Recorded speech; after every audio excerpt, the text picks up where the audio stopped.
Internet said everything sucks, there's nothing fun on the internet. Many of us are familiar with dead internet theory. It's this idea that no one on the internet's real anymore and it's all just bots talking to bots. Everything's just like corporate and boring, created to sell a specific product. And I stumbled upon a couple subreddits that I thought were interesting. Subreddits that are completely generated by bots. So one's called Subreddit Simulator, and the other one's called Simulator GPT-2. There, and you just read all of these different posts that bots have made, and then other bots responding to the bots. I really enjoyed this post about, is it weird to use coffee grounds in chili? One of the bots made a really good point that they're making a meat-based chili. It might, the earthiness might mix with the meat better.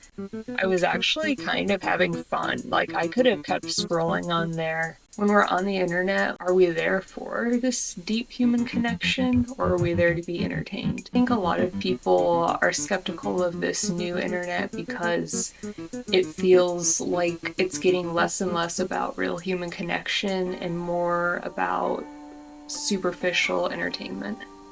So I propose the divided internet theory. This divides the internet into 4 very different categories. In the top right quadrant, we have very public and highly stimulating, speaking to the public at large, being interesting and useful. It's really entertaining, it's fun to scroll. I call this quadrant cultural slop. And obviously not everything on this platform is slop, but plenty to see, infinite things to see. You know, you can have fun arguing with people if you're into that. Facebook started off very private and very intimate, and over time there's been this shift of using Facebook in a way that's more public and more stimulating. And part of this is the platform changing so that you're seeing more ads and more content from people outside of your personal social circles. You see posts from strangers or news websites that you didn't sign up to watch. And I think YouTube and TikTok were created to live in this quadrant, so it hasn't felt like they've shifted so much over time compared to things like Facebook and Instagram, where there's just this push in this top right direction. So I think this is the quadrant that it's kind of dead. And then we have the public intimacy quadrant. So this is what I think of when I think of streamers or podcast hosts. What they're creating is pretty intimate, sharing a lot about their lives and maybe more about themselves as a person compared to the stimuli side of the chart. So I call this quadrant parasocial icons. Parasocial relationships, it's kind of weird and unnatural, but it also can make people feel better and feel connected. So next in the bottom right is our private stimuli. So this is mostly forums, private communities. There's some kind of gate to be able to enter, maybe it's a Discord server where you need to be invited in.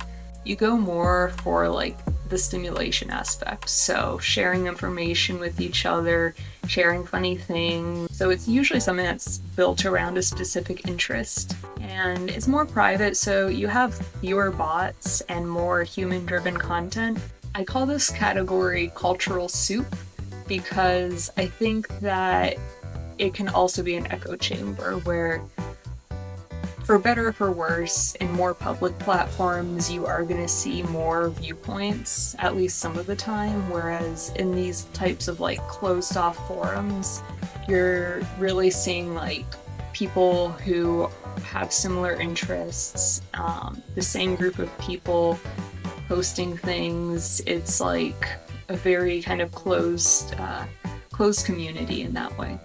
So our final quadrant is things that are based on intimacy and privacy. So these are platforms or apps where you usually know who you're talking to. So a group chat or a text message or, private messaging app is very intimate and private, and also similar a Zoom call. There's an aspect where you're seeing everyone's face, everyone's connected in some way. You're having a real back and forth.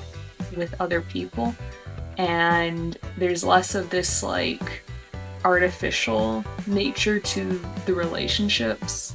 And I think really the goal of these types of platforms is to deepen and strengthen relationships and bring those relationships into like the real world. So I call this category the clean room because it's kind of like boring compared to the other categories. Like you're not getting all of this like endless stimuli. You're having to do more work. It's less flashy, it's more simplistic. It's a really nice clean room. Like there's less ulterior motives, less advertising and that kind of thing. Glad we have it. Even though this like cultural slop category is growing in power and influence, it's not the only thing out there. I think there's space for like every type of internet. Let me know what you think. Like, does this make sense to you? Is there a certain category that you would be down like dropping from your life? Or is there another category that you think I'm missing? I kind of like a little bit of all of them, I think. I believe that we're gonna get like even more of these types of categories with time. There was a few websites or platforms I wasn't really sure where to put on this chart because I think some of them have potential to do something new and create new types of connection that we don't really see so much yet. I'm Virtual Pebble. I'm a creative developer and I make games and interactive experiences, and I'm interested in finding new ways for people to connect. So thanks for joining me.